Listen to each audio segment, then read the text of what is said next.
Assalamualaikum warahmatullahi wabarakatuh. Alhamdulillah, nahmaduhu subhanahu wa ta'ala wa nashkuruh wa nusnihi wa nukabbiruh.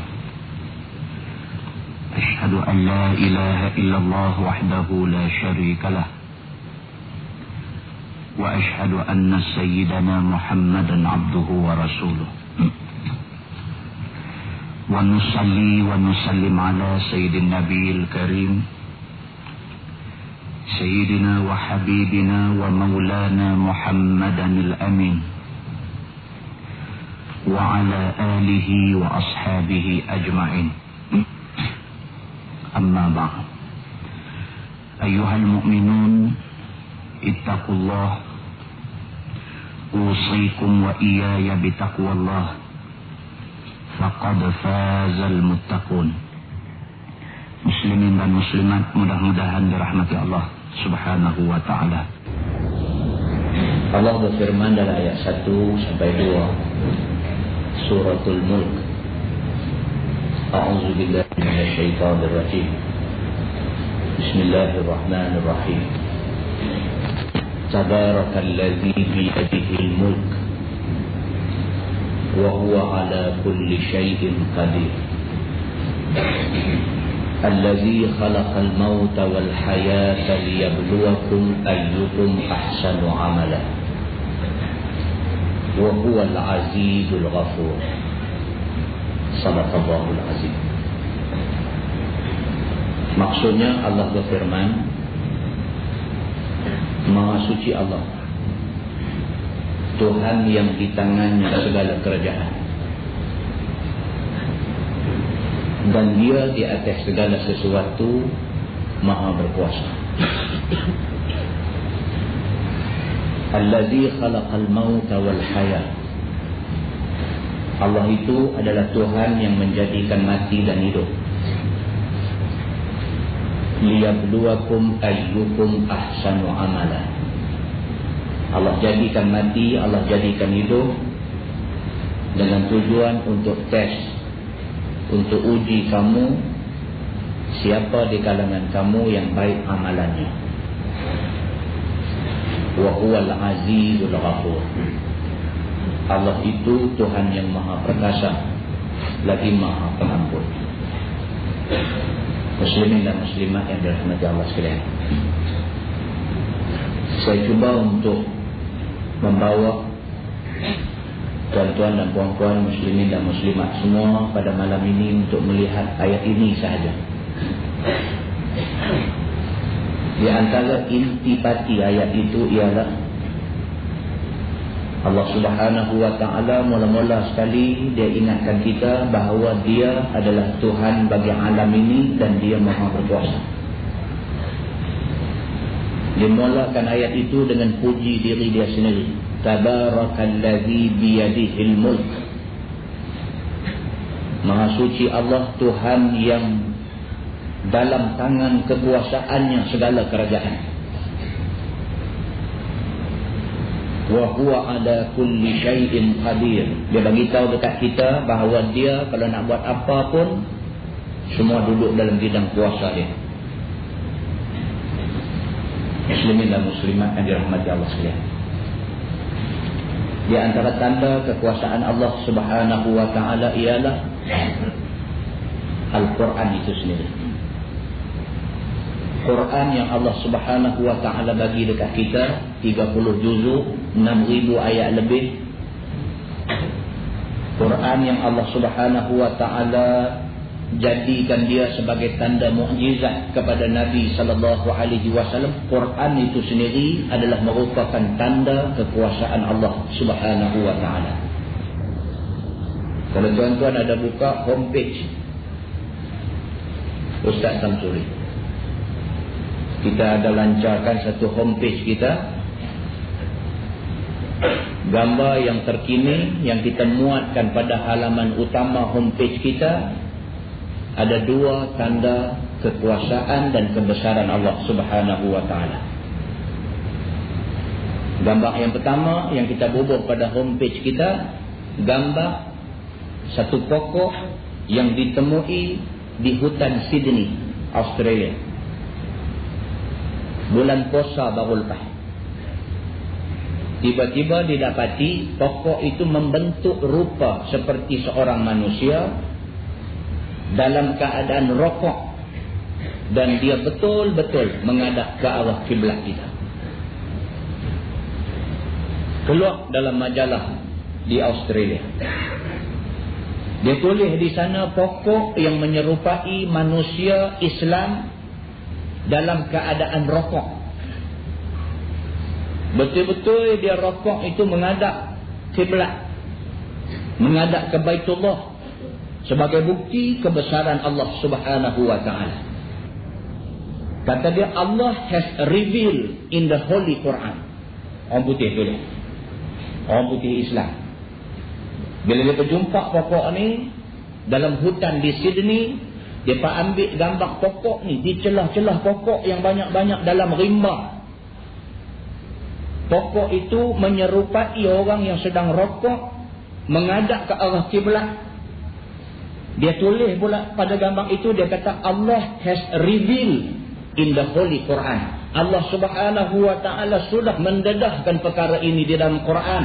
Dia bawa mai ayat 8 surah As-Saff.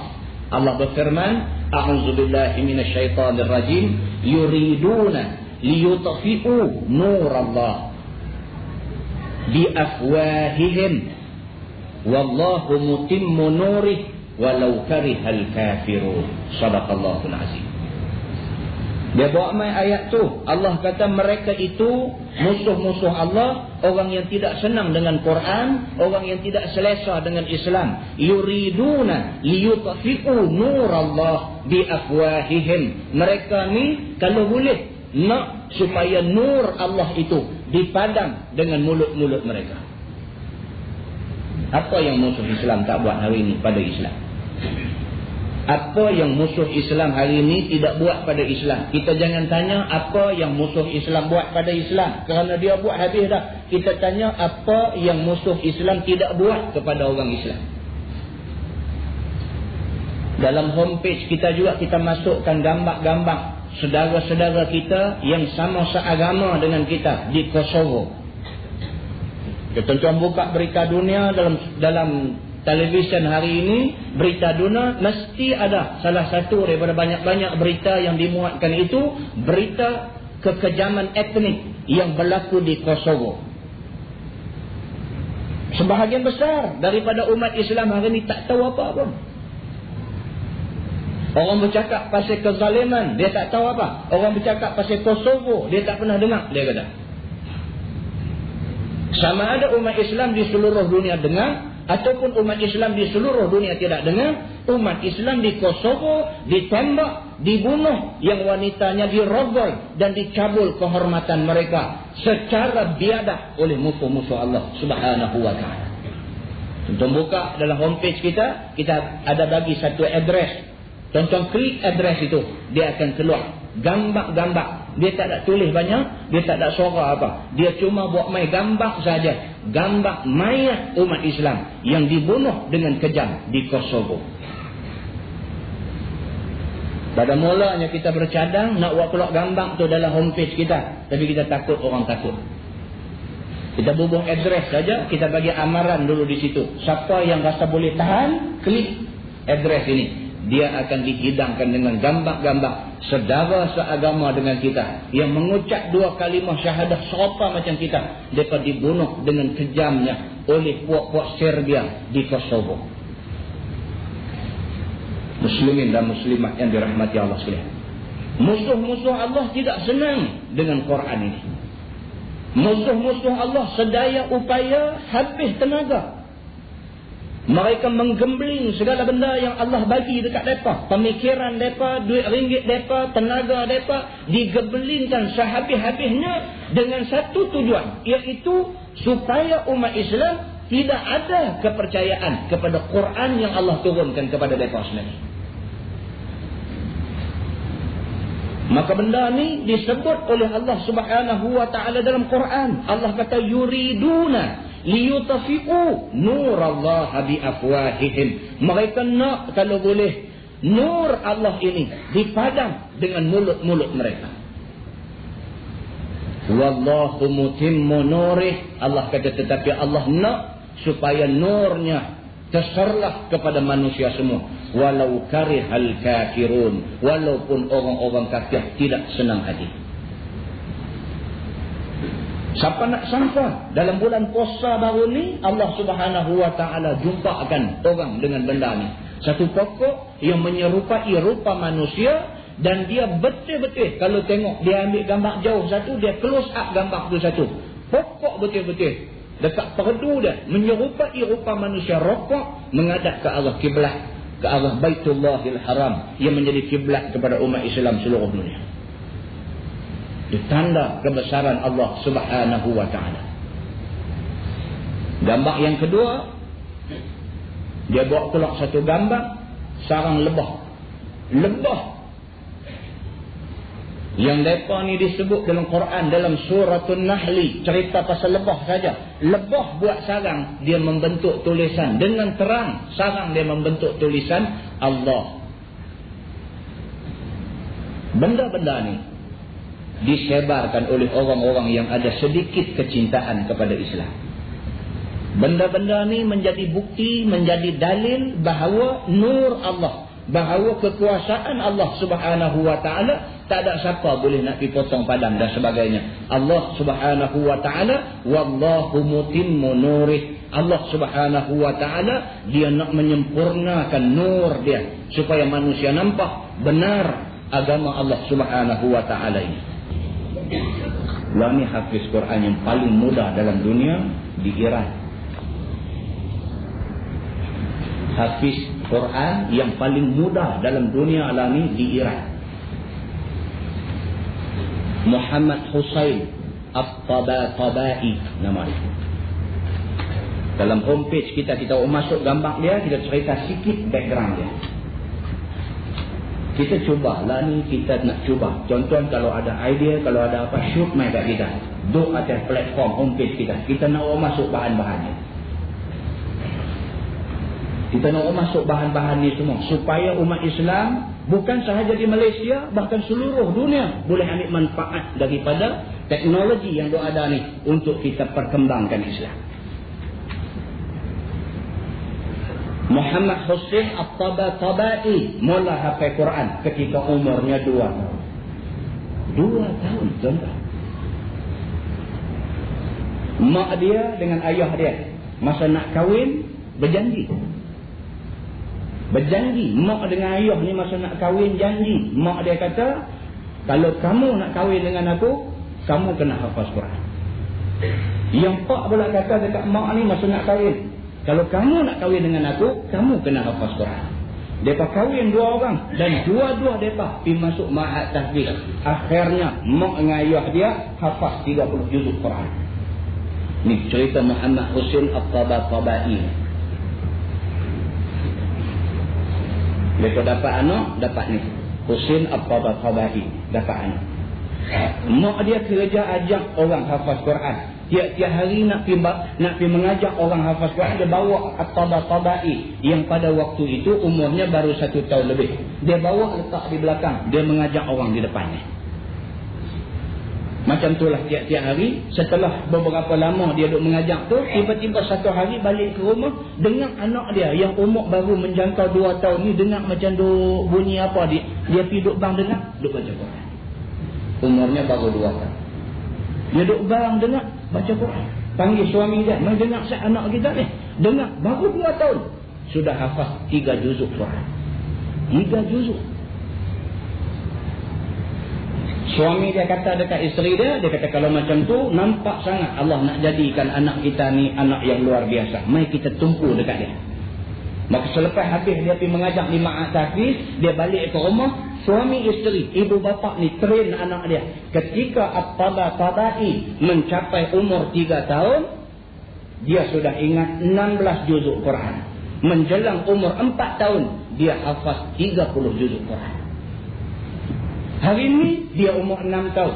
Bulan puasa lepas, kerajaan negeri Kelantan nak pergi ambil dia, bawa mai ke Kelantan, nak tunjuk dekat orang Kelantan. Budak umur 6 tahun bukan sahaja hafaz Quran. Bahkan tuan-tuan sebut satu patah dekat dia. Sebut misalnya mutakabbirun, sebut kat dia satu perkataan. Saat lagi dia bawa keluar mana ada perkataan mutakabbirun dalam Quran, dia bawa keluar satu-satu dengan ayat yang lengkap. Sekali dengan abang ayat tu ayat berapa, dalam surah apa, dalam mazhab Osmani duduk belah kanan ke belah kiri kah, dia boleh abang. At-Tabatabai, kerajaan Iran mengisytiharkan Muhammad Hussein At-Tabatabai sebagai aset kerajaan. Sebagai aset kerajaan. Quran ini mukjizat dia hebat sekali. Mana-mana orang yang Allah pilih untuk diberikan kepada dia ilmu tentang Quran, ini orang yang terpilih. Muslimin dan muslimat yang dirahmati Allah sekalian. Allah Subhanahu wa taala kata dalam Quran ayat 81 surah Al-Isra, A'udzu billahi minasyaitonir rajim, wa qul ja'al haqq wa zahaqal batil wa innal batila kana zahuqa. Shadaqallahul azim. Allah kata dalam ayat itu, katakanlah wahai Muhammad, ja'al haqq, telah datang kebenaran, wa zahaqal batil, kebatilan akan berambut putih. Allah janji dah. Kok mana pun satu hari kebenaran akan terserlah. Macam tu. Ja'al haq wa zahaqal batil. Bila kebenaran nampak terserlah, kebatilan tak ada tempat lah. Dia kena carilah tang mana boleh pergi. Macam tu. Innal batila kana zahuqa. Allah kata memang dah style macam tu. Kebatilan dia mesti pergi. Mesti kan? Kita ni nak pembohong orang, tak boleh sepanjang masa. Tak boleh. Kita boleh bohong semua orang pada setengah masa. Kita boleh bohong setengah orang pada sepanjang masa. Tapi kita tak boleh bohong semua orang sepanjang masa. Tak boleh. Nak ulang lagi sekali. Tak payah ulang, boleh faham. Ada sebahagian orang kira dia kena pembohong saja. Jelek mata kena pembohong, sampai pejam mata duk kena pembohong saja. Kesian kat dia mana. Ada macam ni. Sebahagian orang sepanjang masa kena pembohong. Kan? Tapi kita tak boleh pembohong semua orang ada ni, semua ni kita pembohong selama-lama pembohong. Tak boleh. Satu hari orang tahu kata kita pembohong. Bila orang tahu, kita susah. Innal batila kana zahuqa. Sesungguhnya kebatilan memang sifat dia. Bila kebenarannya dia nanti hilang. Habis kita. Kesimpulan dia apa? Jangan pembohong orang. Jangan pembohong. Buatlah begitu. Atas dunia ni, jenis nak buat naya kat orang tak sah. Jenis nak buat zalim orang tak sah. Jenis nak pembohong orang tak sah. Tak sah, tak selamat. Kita boleh buat naya orang, kita boleh buat zalim orang, kita boleh pembohong orang, tapi tak selama-lama. Satu hari orang tahu kata kita lah orang yang zalim, kita lah orang yang kaki pembohong. Waktu tu mana tempat kita nak pergi duduk? Museum pun tak mau terima. Muslimin dan muslimat yang dirahmati Allah sekalian. Benda ni Quran bagi tahu dekat kita. Quran ini adalah satu kitab mukjizat yang amat besar. Berapa banyak dah manusia yang menjadi mangsa kepada kezaliman dan kerakusan kuasa. Tuan-tuan pernah dengar nama Imam Abu Hanifah, Imam mazhab Hanafi. Tuan-tuan kenal siapa dia? Imam Abu Hanifah. Dia satu orang manusia yang hebatnya hebat sekali. Tak tahu nama hebat dia. Ilmu dia Allah sahaja yang mengetahui. Ilmuhu kal bahr. Ilmu dia macam lautan luas. Imam Abu Hanifah yang hebatnya begitu sekali, yang waraknya tinggi sekali, yang segala-galanya ada pada dia, tidak ada pada orang lain yang hidup pada zaman dia. Imam Abu Hanifah itu ditawarkan jawatan hakim di Kufah. Orang nak lantik jadi hakim, tak mau tak jadi hakim. Mercedes cermin gelap. Tak mau kan? Masa tu tak nak lah Mercedes. Unta pakai spek mata gelap.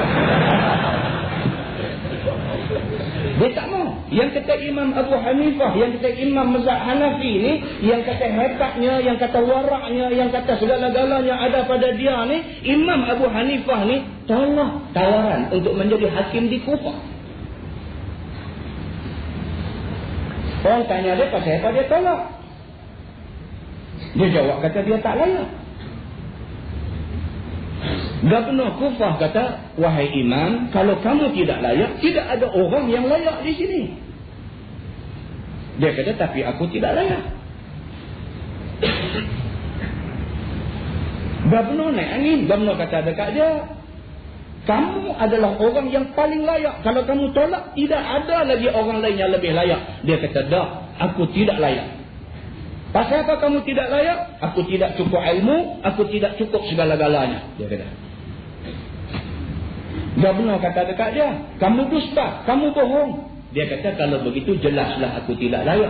Kerana aku satu orang yang suka berbohong dan suka berdusta. Kalau kamu dah mengaku aku ni pembohong dan pendusta, jelaslah aku tak layak jadi hakim. Macam penando pula dia. Pandai tu. Penando. Yang kata Imam Abu Hanifah ni.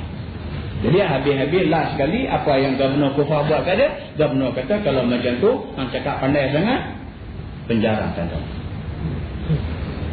Penjarakan dia. Imam Abu Hanifah dijatuhkan hukum penjara. 1 hari duduk dalam penjara, 2 hari duduk dalam penjara, 3 hari duduk dalam penjara. Gubernur panggil keluar pula. Lah ni macam mana? Mau ke tak mau kamu terima jawatan untuk menjadi hakim di Kufah? Nak bagi jawatan sampai nak masuk jil. Apa ni kan? Kita ni punya duk berebut nak ada jawatan sampai kena masuk jil. Ya, bukan kita di sini. Kita semua tu orang Islam di Ghana. Kalau macam tu, Imam Abu Hanifah orang nak bagi jawatan, dia tak mau sampai kena masuk jil. Kita baca sejarah ulama-ulama besar ni, kita tak boleh fikir kadang-kadang sampai sekarang ni dia sampai macam ni punya hebatnya kekuatan yang ada dalam hati, dalam jiwa mereka ni. Tak mau. Dia kata tak mau juga. Tak mau juga, masuk balik jil. Selang 2 hari, panggil keluar pula, tanya macam mana. Setelah 5 hari kamu duduk dalam jil, mau tak mau kamu terima jawatan hakim di Kufah? Dia kata macam biasa juga, aku tak mau. Pasal apa kamu tak mau? Pasal aku tidak layak. Maka ditambah hukuman kepada dia, selain daripada dia duduk dalam jil, dihukum pula lagi kepada dia 1 hari 10 rotan kena atas belakang. Disebat 10 kali. 10 kali atas belakang. 11 hari dia duduk dalam jil, dikena 10 rotan sampai 110 rotan. Habis belakang sampai tak ada tempat yang tak luka. Bawa keluar pula lagi sekali. Lagi sekali. Orang tanya dia, macam mana? Kamu nak terima tak mau terima jawatan hakim di Kufah ni? Dia kata tak mau. Pasal apa kamu tak mau? Pasal aku tak layak. Last sekali yang main tanya dia ialah Khalifah Abu Ja'far Al-Mansur. Abu Ja'far Al-Mansur tanya, macam tu juga jawapan dia. Abu Ja'far kata tak apalah kalau macam tu. Sudahlah, kami pun tak mau buat apa dekat kamu. Minum air. Panggil orang bawa air so minum. Sebaik-baik sahaja dia minum air, dia menggelupuk atas lantai. Menggelupuk atas lantai. Muntah darah keluar di mulut dia. Rupa-rupanya ditaruh racun di dalam air itu. Dalam keadaan mengelupuk sakit itu, Imam Abu Hanifah bangkit, cari arah kiblat, duduk macam orang duduk antara 2 sujud. Dia sujud, dalam sujud dia meninggal dunia. Muslimin dan muslimat yang dirahmati Allah sekalian. Nak kata apa? Orang-orang macam ni, dia bukan tak boleh menerima jawatan hakim. Dia bukan tidak boleh menerima jawatan mufti. Dia bukan tak boleh nak terima semua benda ni. Tapi masalah dia, kalau dia terima, dia nak bercakap apa yang Allah, apa yang Rasul suruh cakap. Kalau dia boleh buat macam tu, dia boleh terima. Tapi kalau nak letak dia di situ, kemudiannya nak diatok dia, nak disuruh dia buat lagu mana yang dia mau, dia tidak mungkin boleh menerima jawatan itu. Muslimin dan muslimat yang dirahmati Allah sekalian. Imam Abu Hanifah, akhir hayat dia macam tu. Pasal apa? Tidak ada pasal lain melainkan mereka ni semua adalah golongan yang percaya kepada ayat-ayat Allah Subhanahu wa taala, dan mereka nampak bahawa jawatan itu merupakan amanah yang sebenarnya. Intipati yang kedua kepada ayat yang kita baca tadi, Allah Subhanahu wa taala berfirman, "Allazi khalaqal mauta wal hayah liyabluwakum ayyukum ahsanu amala." Dalam ayat ni Allah Subhanahu wa taala bagi tahu dekat kita, Allazi khalaqal mauta wal hayah.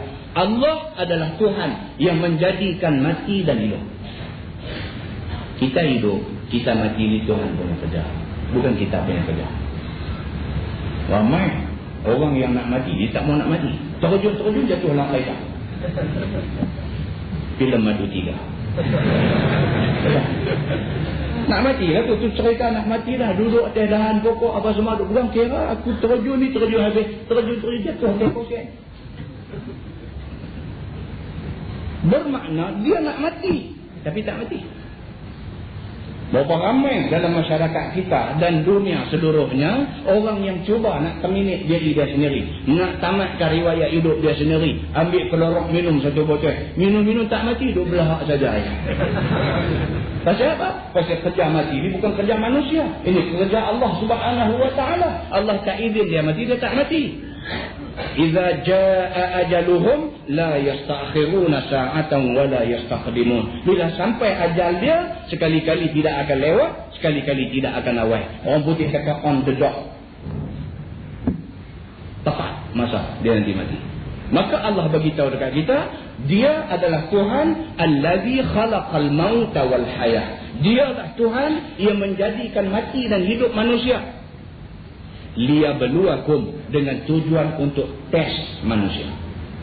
Kita hidup ni kena tes. Semua kena. Ikut kedudukan masing-masing. Allah tes kita, dia ada banyak instrumen. Dia ada banyak pekakas alat untuk tes kita. Ada manusia Allah tes dengan kesenangan.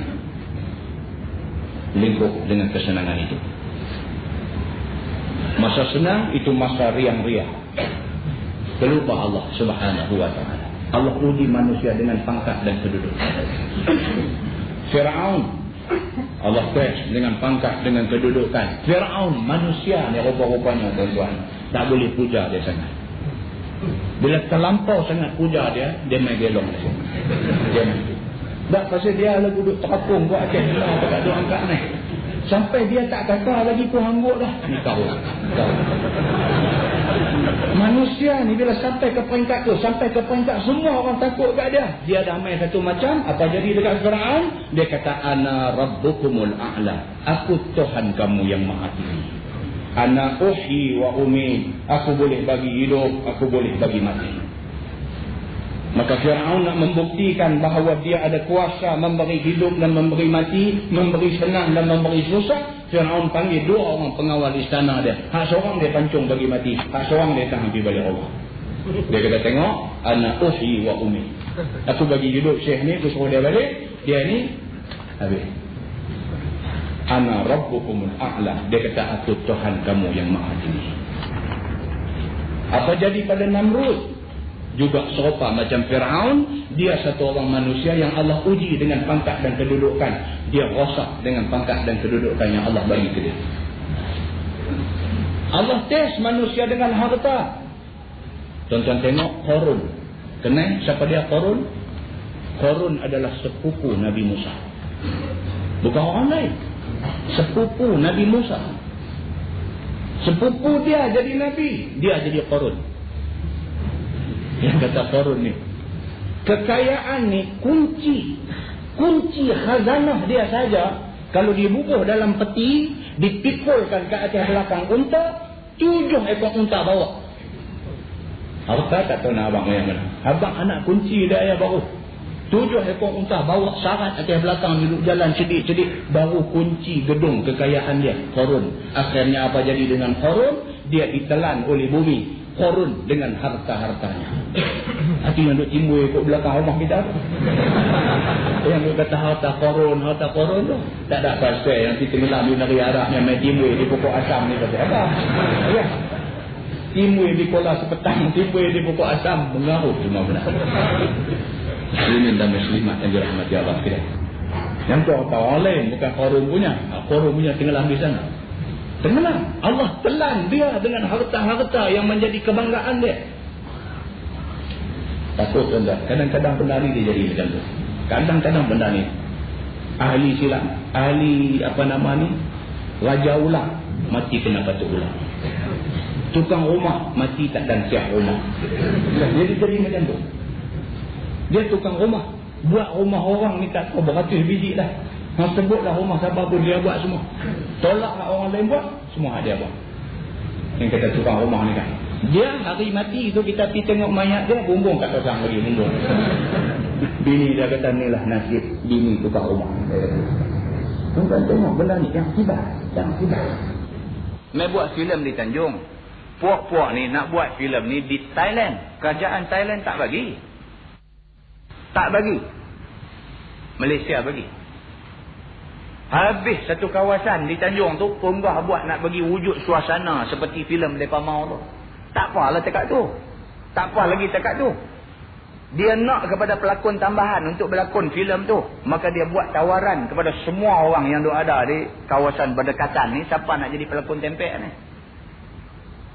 Kalau sekiranya mau jadi pelakon tambahan, pelakon tempek, jadi Tok Syami, syarat dia kena cukup kepala. Sehari dia bayar RM600. Berkebut bergabi. Orang Melayu kita ni berkebut bergabi. Cukup kepala botak habis semua. Pakai baju Syami berlakon dalam filem tu. Astagfirullahaladzim. Hak tak mau nak berlakon jadi Syami, tak apa. Ada watak-watak lain RM300. Dia bagilah kerja apa, jadi penjaga kuil ke apa, kalau mana kan adalah dia bagi tu. Nak bagi nampak ramai berlakon filem tu. Pelakon hak betul-betul pelakon ni tak apa orang. Depa ni mai sekali dengan rombongan tu. Ni hak ramai ni. Hak duk kerja pun ada, ambil cuti tempat kerja, mai nak ambil RM600 sehari ni.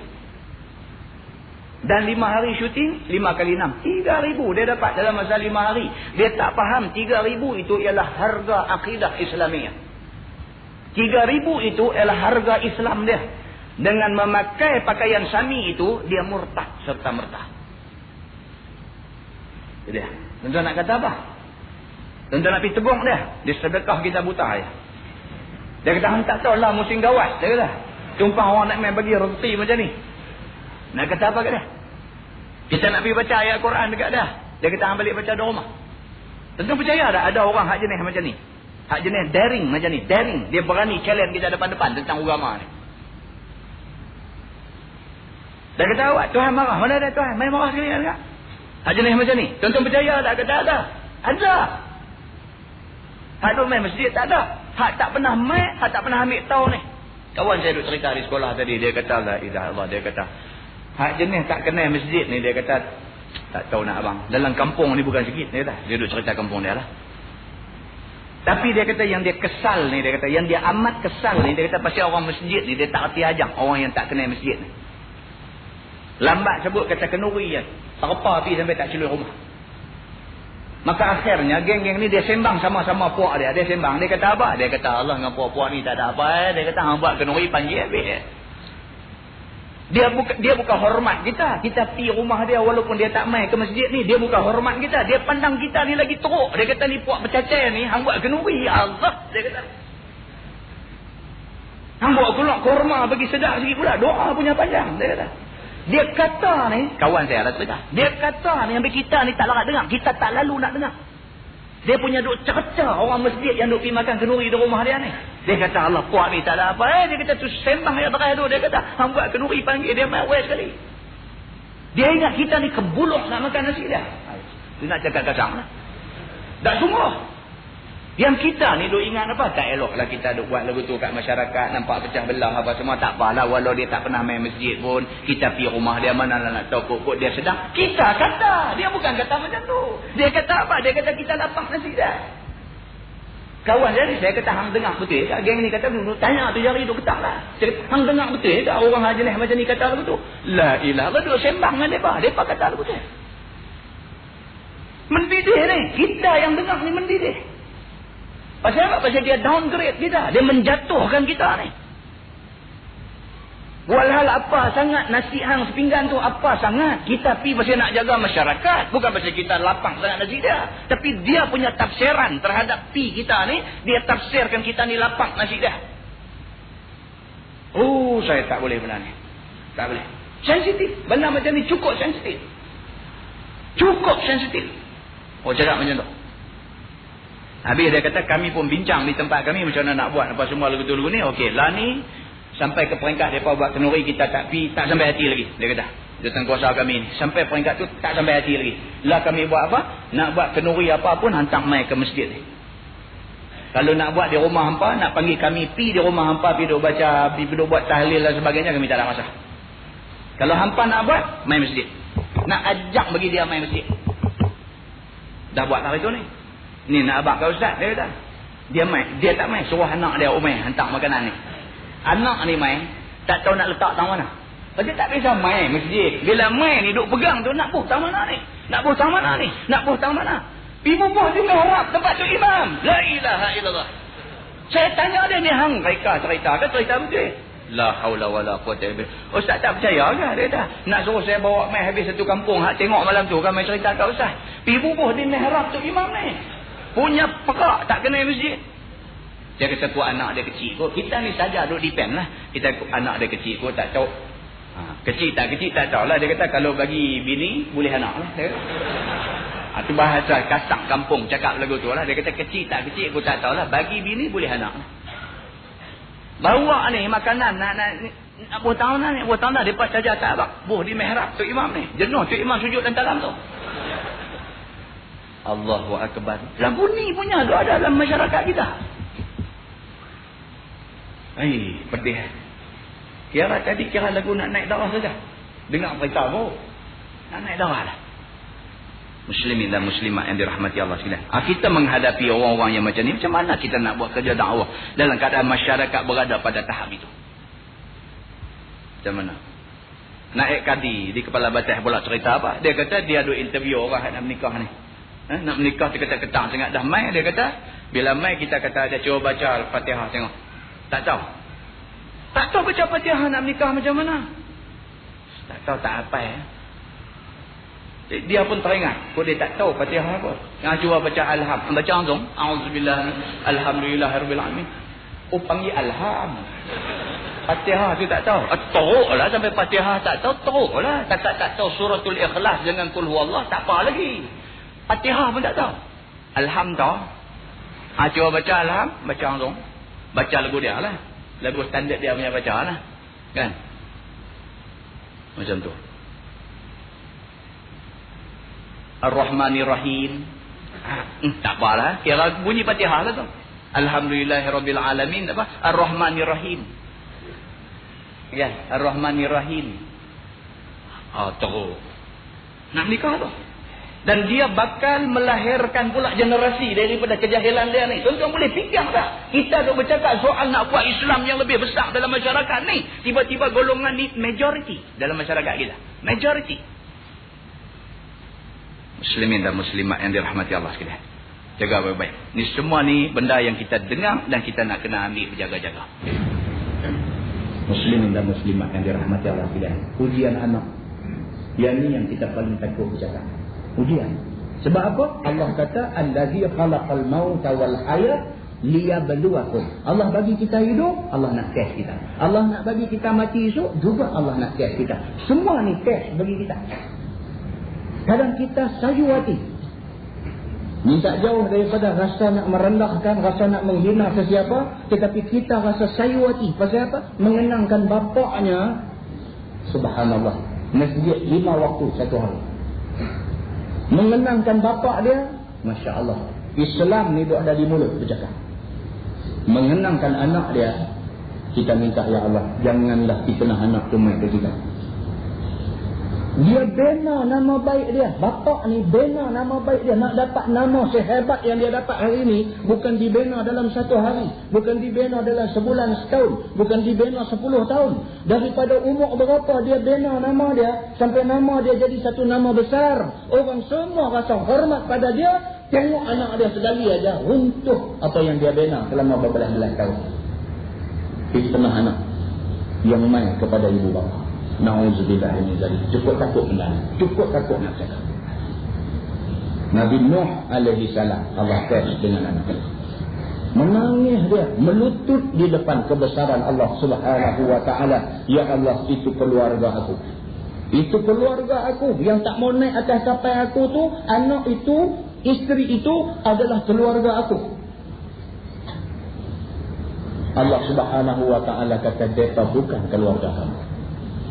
Pasal apa? Amalan mereka tidak saleh. Muslimin dan muslimat yang dirahmati Allah sekalian, semua ni kena uji. Dunia tempat kita hidup ni adalah medan ujian.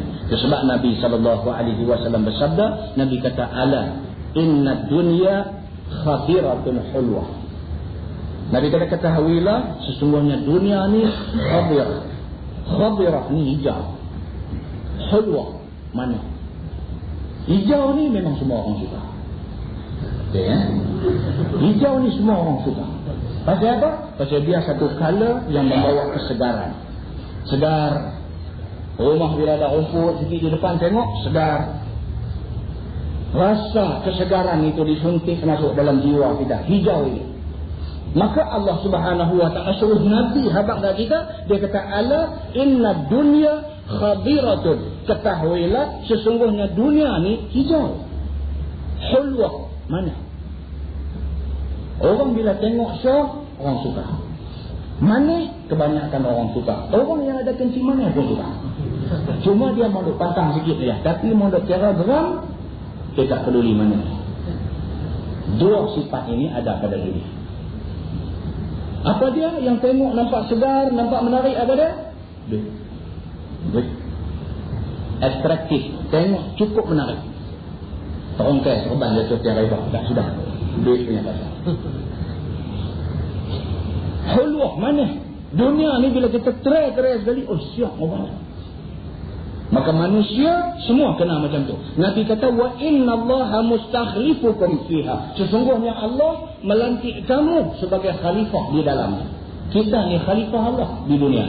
Fanazirun kaifa ta'malun. Allah melihat bagaimana kamu buat dengan perlantikan itu.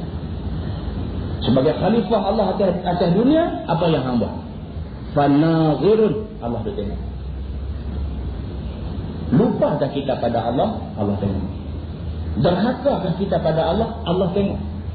Tapi kita tak sedar bahawa setiap gerak-geri, tingkah laku, apa yang terlintas dalam hati kita adalah diperhatikan oleh Allah Subhanahu wa ta'ala. Tidak cukup dengan itu, Nabi sambung lagi. Dia kata ala fattaqud dunya wattaqun nisa. Nabi kata ketahuilah kamu kena jaga-jaga diri kamu dengan dunia dan berhati-hatilah dengan wanita. Wanita itu besar. Hendaklah kamu jaga, kamu takut dengan dunia ni. Wattaqun nisa, dan hendaklah kamu takut dengan perempuan. Bahaya orang perempuan. Oh bahaya. Dia main hak jenis gatal ni mampus kita. Jangan dia buat pasal dengan dia buat pasal. Kita tak buat apa dengan dia pun. Dia main mengaku kata dia buat apa-apa dengan kita. Jahanam kita.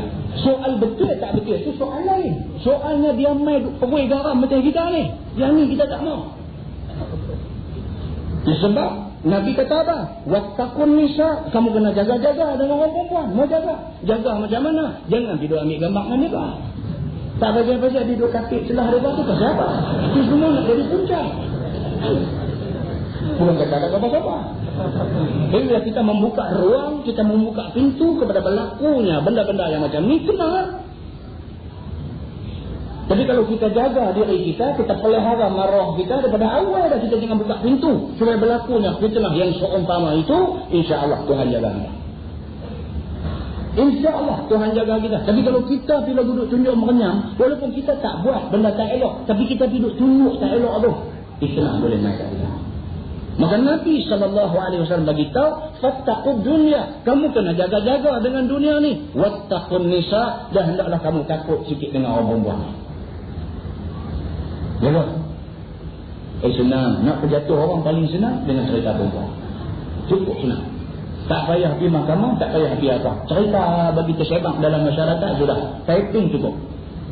Lari kawan yang kena fitnah. Nah, ini adalah ujian yang dijanjikan oleh Allah Subhanahu wa taala kepada kita semua. Kalau kita tidak jaga ujian-ujian Allah Subhanahu wa taala ini, sampai satu masa kita akan terpangkap dengan dia. Last sekali yang Allah sebut dalam ayat tu apa? Liyabluwakum ayyukum ahsanu amala. Allah nak test kamu, siapa di kalangan kamu ahsanu amala, amalan dia paling excellent. Kita orang Islam ni buat apa pun mau bagi Allah. Itu orang Islam. Saya guru sekolah. Di sekolah saya kena buat kerja yang paling elok. Kalau bagi latihan ke budak-budak, raih bagi elok. Yang itu kena. Pasal apa? Orang macam saya, kalau benda lebih tak jaga, lagi berat itu nak benda ke belakang. Jadi itu bukan pasal apa, itu pasal tidur ceramah mata. Kawan hak tak ceramah, tak raih muka orang tak ada darah. Hak ceramah ni depan balon lagi tak ada belakang. Rotan tak ubah kuat, cari naik pelepas nyok pun nak bagi ke belakang. Kalau kerja tak siap pun bukan pasal apa, itu pasal pergi ceramah, duk balik lewat-lewat. Orang nanti sebab ada belakang kita. Kita jangan duk bagi ruang orang sebab kita. Kerja bagi elok. Bagi sempurna dan buat bagi elok. Dia orang tak ada kata apa. Kalau dia nak kata juga, dia kata fitnah. Pasal apa? Pasal kita buat elok. Dia saja nak kata. Tapi kalau memang kita ada benda-benda yang tak elok kita buat, dia pukul, kita kena. Dia menjadi fitnah kepada dia dan kepada orang yang buat kerja serupa macam dia. Muslimin dan muslimat yang dirahmati Allah SWT. Dalam Quran banyak. Dalam hadis Nabi SAW banyak. Cerita kata Allah nak benda yang elok. Innallaha jamilun yuhibbul jamal. Allah cantik, Allah suka kepada kecantikan. Macam mana cantik Allah? Wallahu a'lam. Akhirat itu mudah-mudahan. Nikmat paling besar ialah nikmat kita melihat Allah Subhanahu wa taala. Macam mana? Kita tak tahu nak abang macam mana. Allah sahaja yang tahu bagaimana yang dikatakan cantik Allah Subhanahu wa taala itu. Allah suka kepada kecantikan. Allah suka kita ni nampak smart, kemas, steady nampak kita. Dia tak mahu orang Islam ni satu macam punya ada inferiority complex, rasa hina diri, rendah diri, berasa kita ni tak boleh pergi ke tengah, tak boleh pergi ke depan, berasa kita tak sesuai dalam. Tak mahu macam tu semua. Orang Islam mesti pergi ke depan. Orang Islam mesti ada kepimpinan. Orang Islam mesti jadi orang. Dia jadi somebody dalam masyarakat dia. Lempak dalam laut jadi pulau. Naik atas darat jadi orang. Jangan dia jadi menang atas darat ni. Dia jadi orang betul-betul atas darat ni. Lempak dalam laut dia jadi pulau. Orang Islam mesti macam tu. Allah Ta'ala itu tayyibun la yaqbalu illa tayyibah. Allah tidak terima melainkan yang elok-elok. Allah sendiri sifatkan diri dalam Quran dengan sifat-sifat yang cukup hebat. Dia sebut diri dia ahsanul khaliqin. Allah sebut diri dia dalam Quran ahkamul hakimin. Sifat Allah itu ahsanul khaliqin. Dia adalah pencipta makhluk yang paling baik. Mana ada teknologi dalam dunia ni boleh cipta macam yang Allah cipta? Mana ada? Tak ada. Allah buat manusia ni. Tak boleh. Orang tak boleh buat lagu orang yang Tuhan buat ni. Tak akan dapat macam yang Allah buat. Hebat manusia ni. Allah bagi jadi manusia ni cukup hebat. Mana hebat dia? Saya selalu bawa contoh kalkulator. Tekan 2 kali 2 sama juga 4. 4 kali 4 4,387 sama juga ruk dia tengah jawab. Kasar ni kita kata kalkulator ni boleh bagi cepat macam tu dia fikir juga. Sekarang ni 999.879 kali 4,5233 sama juga dia keluar I dia tak boleh fikir. Kalau dia boleh bercakap dia kata apa punya gila ni dia kata macam ni orang buat kira dia kata tak kenal orang kira. Kalau dia boleh bercakap dia tak boleh bercakap dia keluar I tu pada anda. Wah, siapa yang reka tu kalkulator tu? Manusia. Manusia yang boleh reka kalkulator tu. Cerdik macam mana buat? Lah saya ada buat contoh apa? Touch and go. Dan pakai libur raya. Ya, seperti ni ya. Kan nak tunjuk orang lah. Ya. Dalam seperti ni lah. Berfikir pada ni saja. Boleh tak main ceramah ni. Berfikir pada ni lah. Nah. Sampai di situ. Kendeng. Tak kata kena. Ruk kata naik. Baki kita tinggal apa dia. Palang tak je lah. Tak apa lagi. Dia terkejut dah tapi. Tak apa lagi lah. Tak lah. Daripada tul juru tadi masuk sampai kita keluar dekat kemuncing tadi, keluar sampai tangga tekan. Tak dia tak kata dia tolak jalan. Siapa abang tadi aku masuk di juru tadi? Tu heran yang tu berada. Semana dia boleh tahu kata aku masuk di juru tadi? Dan kalau kita seorang aja yang pakai highway tadi tak apa kot lah kerana abang kata ni tak ada dia kereta ni yang dimana dia masuk juru.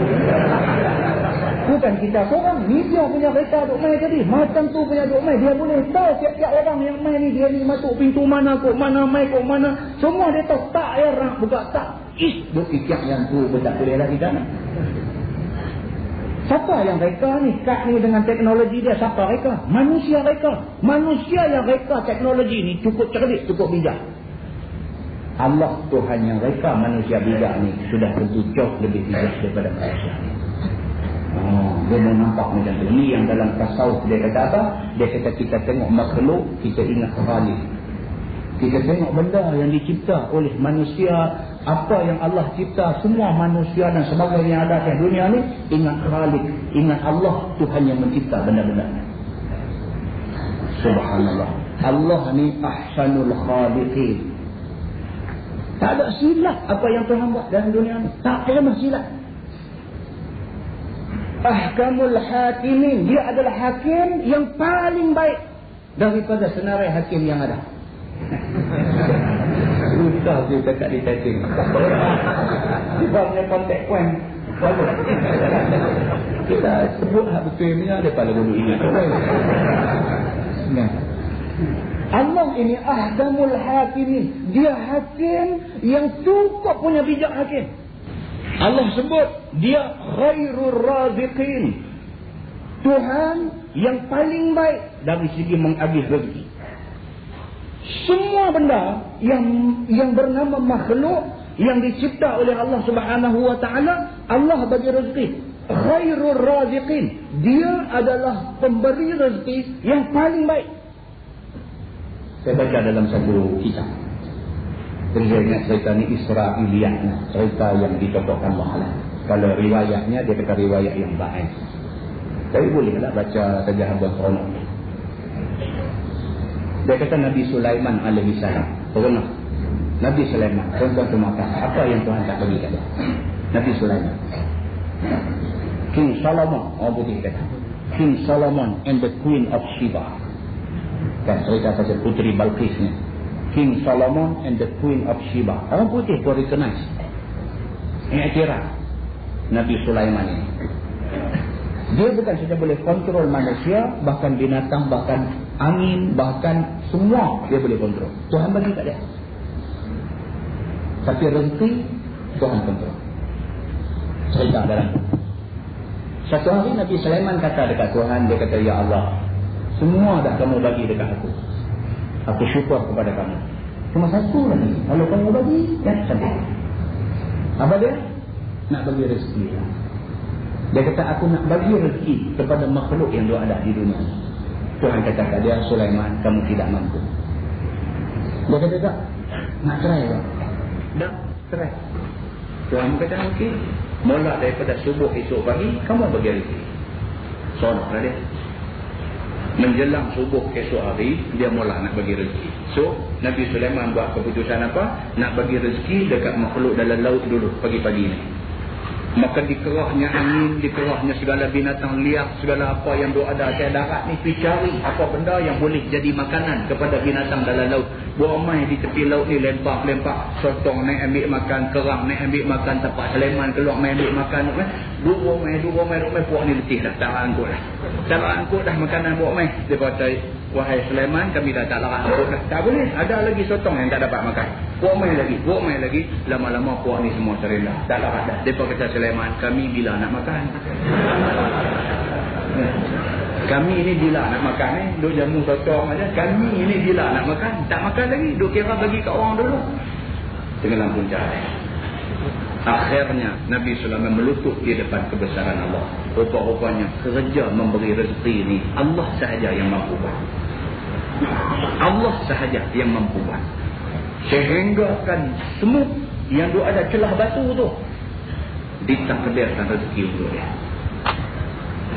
Muslimin dan muslimat yang dirahmati Allah sekalian. Maka Allah sifatkan diri dia khairur raziqin. Tuhan yang paling baik dalam soal agihan rezeki.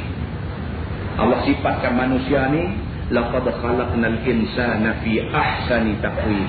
Sesungguhnya kami jadikan manusia ni pada sebaik-baik kejadian. Allah bagi tahu kata kita ni excellent. Allah bagi tahu kuntum khaira ummatin ukhrijat linnas. Kamu adalah sebaik-baik ummah yang dilahirkan kepada manusia. Allah bagi tahu kata kita ni baik. Setelah Allah bagi tahu kita baik, Allah suruh kita buat benda yang baik-baik. Sehingga kena soal sembelih pun Tuhan kata, "Iza zabahtum fa ahsinu zibha." Apabila kamu nak sembelih satu-satu binatang, maka perelokkan cara sembelih. Maknanya apa? Ayat yang kita baca mula tadi, liyabluwakum ayyukum ahsanu amala. Allah nak test siapa di kalangan kita ni yang buat amalan paling baik. Kita nak bagi tahu bahawa kita tak boleh hidup kalau kita tidak ada kualiti dalam buat apa-apa benda. Nak buat ceramah, kena buat dengan kualiti. Pihak yang jemput orang main ceramah di masjid ni, dia kena ada satu jawatan kuasa kerja. Kena buat spanduk. Bukan depan pagar masjid saja, buat di mana-mana tempat yang perlu letak spanduk. Pasal apa? Supaya benda ni dihebahkan sebesar-besarnya. Itu kualiti kerja. Yang tu kualiti kerja. Hebahan dalam radio bagi tahu. Kemudian fikir apa lagi boleh buat, apa lagi boleh buat. Sambil orang duk ceramah putih di tabung. Itu kualiti kerja. Pasal apa? Penting juga yang berbuat. Pasal lah ni tak ada yang tu susah. Nak tambah semuruk masjid pun nak kena pakai duit. Nak beli batu sebiji pun nak kena pakai duit. Nak beli semen sekampit pun nak kena pakai duit. Masjid ni boleh, bukan boleh pun payah pun. Masjid ni lagu nak kena cari duit, nak kena cari tukang, nak suruh tukang main buat kerja. Semua ni nak kena ada duit. Kena fikir strategi nak cari duit. Kita ni idea banyak, tapi bila main peringkat kita nak menterjemahkan idea kita di dataran. Selalu macam tu. Selalu macam tu. Kawan yang ada modal sikit buka kedai barang, tutup main beli hutang tak bayar duit. Lama-lama nak buruh kedai ayam pun ketak. Nak buruh kedai ayam di kedai tu pun ketak, ditekan tak kena lupa.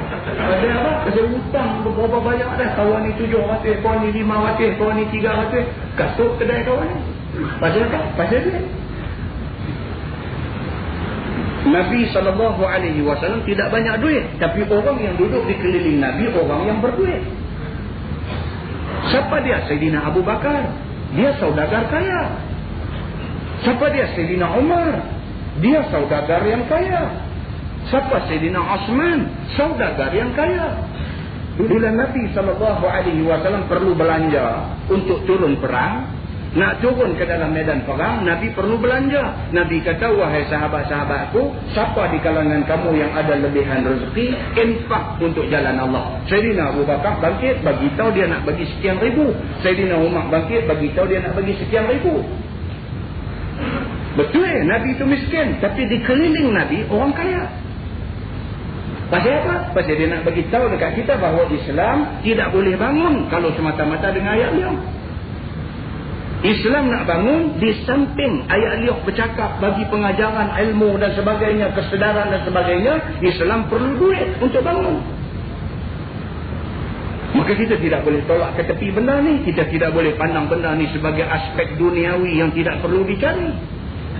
Banyaklah kita dah dengar benda ni, banyaklah semangat nak buat sekolah rendah Islam dan sebagainya. Dia tak ada. Semangat nak buat, semangat ni tak kira lah. Semangat ni dia boleh terbakar angin seorang-seorang begitu aja. Duk semangat ni. Jadi di belah kampung saya Tenano kan, khutbah raya bawah ni lah, khatib baca khutbah raya. Khatib ni muda, garang sikit kan. Khutbah raya mula dengan takbir dan Allahu Akbar, Allahu Akbar, Allahu Akbar. Jadi khatib tu start Allahu Akbar, syekh ada belakang tu takbir, Allahu Akbar. Pula dah khatib ni pun terkejut balik pula. Saya nak baca khutbah. Semangat dulu kan. Semangat lah. Baguslah nanti saya semangat ini dan tu. Tapi telajarlah. Telajar. Merusi majlis baru bangkit mai pegang mikrofon. Assalamualaikum. Takbir. Allahu Akbar. Dah saya nak buat pengumuman ni mereka dulu. Takbir juga. Nak ubah mereka pun. Semangat tu bagus. Kan, tapi bagi kena tempat. Sampai nak ubah kereta abang pergi pedagang kata. Nak dengar dulu apa benda dia nak kata. Apa-apa. Dan jadi kita orang Islam ni semangat itu perlu. Semangat itu perlu. Tanpa semangat tak jadi kerja. Semangat itu perlu, tetapi semangat yang diimbangi dengan ilmu dan semangat yang diimbangi dengan kemudahan wang ringgit yang ada. Nah, muslimin dan muslimat yang dirahmati Allah sekalian. Maka Islam menekankan soal ahsanu amalan, menekankan soal buat amalan, buat kerja mesti kena excellent. Quality mesti kena ada. Orang putih kata apa? Dia kata quality, dia kata means survival. Orang putih kata. Kadang-kadang boleh pakai juga depan ni kata. Dia kata quality means survival. Yang dikatakan quality bermakna kita boleh hidup. Tak ada quality, tak boleh hidup. Kalau kita jadi tukang buat rumah, kita buat rumah sampai kawan tu nak duduk pun takut. Tidur malam dia mimpi gambar hantu. Pasal apa? Siling lagu nak terjun dekat dia. Balik tengok dinding lagu ombak laut ni duk main. Tengok tingkap masa mula-mula buat dulu tutup boleh, lah ni tutup tak boleh, duk kiat satu macam aja. Pintu pun tutup tak mau nak rapat dah, terajang baru boleh rapat, baru boleh kunci. Macam tu punya tukang yang kita ni, macam tu punya mutu kerja yang duk ada. Siapa nak panggil kita? Siapa nak panggil? Lepas kita nak pelimpuk rumah, nak pelimpuk duit, hampir panggil dia. Maknanya tidak ada quality, kita tak boleh survive. Bila kita ada quality, quality means survival. Kita boleh hidup. Mudah-mudahan apa yang kita kongsi sama-sama malam ni ada kebaikannya di sisi Allah Subhanahu wa taala. Mana yang terkasar, mana yang tersilap dan sebagainya, saya mohon ampun daripada Allah Subhanahu wa taala. Saya minta maaf daripada tuan-tuan semua. Sesungguhnya yang baik itu daripada Allah, yang tidak baik itu daripada silap saya sendiri. Aqulu qawli hadza wa astaghfirullahal azim li wa lakum. Assalamualaikum warahmatullahi wabarakatuh.